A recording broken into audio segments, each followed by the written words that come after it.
गुटखा खातोय दादा, गुटखा खातोय. केवढी मोठी शोकांतिका आहे. अरे एकीकडे देशाचा पंतप्रधान हातात झाडू घेऊन स्वच्छता मोहीम राबवतोय आणि आजकालचा तरुण पोट्ट तंबाखू खाऊन नको त्या ठिकाणी पिचकाऱ्या टाकतोय. अरे केवढी मोठी शोकांतिका आहे देशामध्ये चालली. हा पण आपल्या भारुडाच्या माध्यमातून आजकालचा तरुण हा व्यसनाधीन होत चाललाय. हा आणि व्यसनाने काय झालं, पूर्वीचे वडीलधारी मंडळी जी निर्व्यसनी राहायची त्यांच्या तब्येती अशा बमाट्या राहायच्या. पण आजकालचं पोट्ट व्यसन करायला लागलं म्हणून त्यांच्या तब्येती कशा झाल्या दादा, हातपाय काढून ढेरी आली पुढे. पण आपल्या भारुडात तसं काही म्हणता येत नाही म्हणून सोप्या भाषेत म्हणावं लागतं दादा. दाताचं दात म्हणे घ्या ग कुणी, दाताचं दात म्हणे घ्या ग कुणी, आणि कुंकू घ्या कुणी काळा म्हणी, कुंकू घ्या कुणी काळा म्हणी. काय झालं दादा, आजकाल कोण कुंकू पिंकू वापरतंय? बरोबर दादा, कुंकाचं नाव काढत मॅडमला असं चाललंय. बरोबर, आजकाल कोण कुंकू पिंकू वापरतं. अरे पण इथे बसलो तुम्ही समाजाचा आरसा, शिक्षक म्हणजे समाजाचा आरसा. तुम्ही सगळ्यांना माहिती आहे पूर्वीच्या बाया कशा माझ्या कपाळाला मोठं कुंकू तेवढं कुंकू लावायचं दादा. त्यांचा समज होता जेवढं कपाळाचं कुंकू मोठं तेवढं नवऱ्याचं आयुष्य राहत होतं. आणि आजकालच्या पोरी काय लावण्याची टिकली का पिकली ते म्हणते दादा, टिकली तर टिकली नाही तर हुकली. गावाला गेल्या आता टिकली वाला, बाथरूम मधल्या भिंती साऱ्या पुवासनी झाल्या.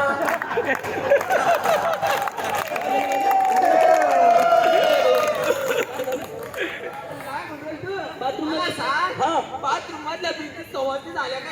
मला सांग दादा, ताई अक्का आंघोळीला बाथरूम मध्ये गेल्यावर टिकली कशाला चिटकू देत रे भाऊ? तळाला नवरा का पितळा चिटकली बसतो. आपल्या भरवड्यात तसं काही म्हणता येत नाही म्हणून सोप्या भाषेत म्हणावं लागतं दादा. कुंकू घ्या कोणी काळा म्हणी, कुंकू घ्या कोणी काळा म्हणी, दाताचं दात म्हणे घ्या ग कुणी, कुंकू घ्या कोणी काळा म्हणी. आणि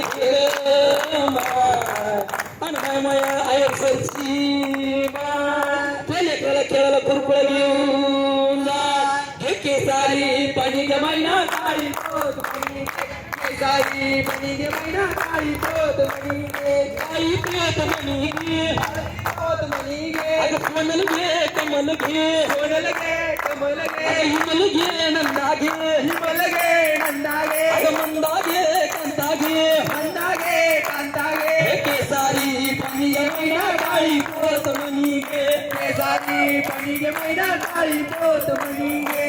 ओय बाई, अय बाई, काय करत दादा? मला सांग आजकाल कोण केसारी पिसरी वापरताय? बरोबर आहे दादा, आजकाल कोण केसरी केसरी वापरतं भाऊ. पण या कलियुगात केसरी विठवा लागते दादा. त्याचं कारण असं आहे आजकालच्या पोरी केस कापून फिरतात, पोरं झोपड्यावरून फिरतात आणि केस विठवा लागते. अरे समोर बसले मॅडमचा बघा कसा एक आंबाडा आहे, कसा एक भुचड आहे. पूर्वी सुद्धा एक मायचा काय असायचा, एक आंबाडा राहायचा, एक भुचडा राहायचा. त्या भुचडात एक शेंडीवर राहायची ना दादा. ती शेंडी म्हणजे ज्ञानरूपी अँटिना आणि त्या ज्ञानरूपी अँटिनाच्या रेंज मध्ये सगळं घर कसं एका विचाराला राहायचं दादा. पूर्वी वडील जे सांगत होता तेच मुलगा करत होता. पण आजकालचं पोट्ट लग्न करतं तर बापाला माहित होत नाही. कशामुळे भुचडी फिरवली झोपड्या पाडले ना भाऊ. आजकालचं पोट्ट लग्न करतं तर बापाला माहित होत नाही. आणि आजकालचे लग्न तरी काय माय, सकाळी धांगडून दुपारी टांगतो आणि संध्याकाळी सांगसून. अरे केवढी मोठी शोकांतिका आहे. अरे आपलं परमभाग्य राष्ट्रसंतांच्या पदस्पर्शानं पावन झालेल्या या महाराष्ट्राच्या भूमीत तुमचा आमचा जन्म झाला. केवढी मोठी भाग्याची गोष्ट आहे दादा.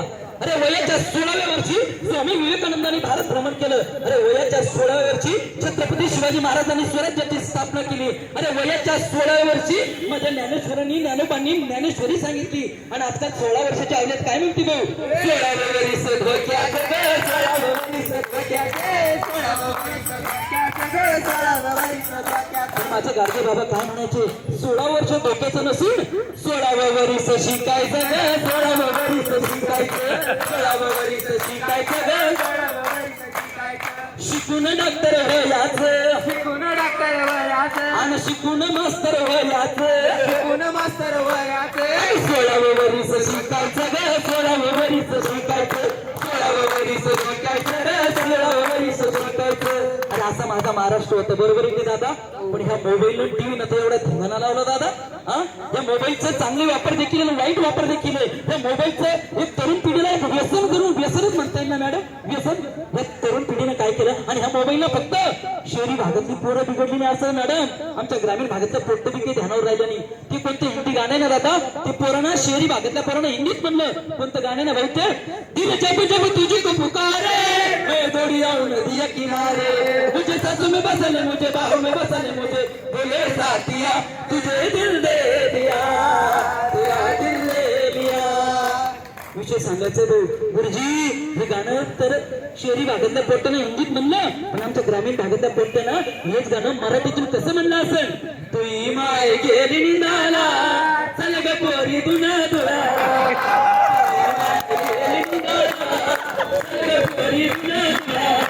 पण आपल्या घरडा सोपं काही म्हणता येत नाही म्हणून सोप्या भाषेत म्हणावं लागतं हे केसारी बनी गे मैना काळी पोत बनी गे केसारी बनी गे मैना काळी पोत बनी गे अगं यमिना तुझी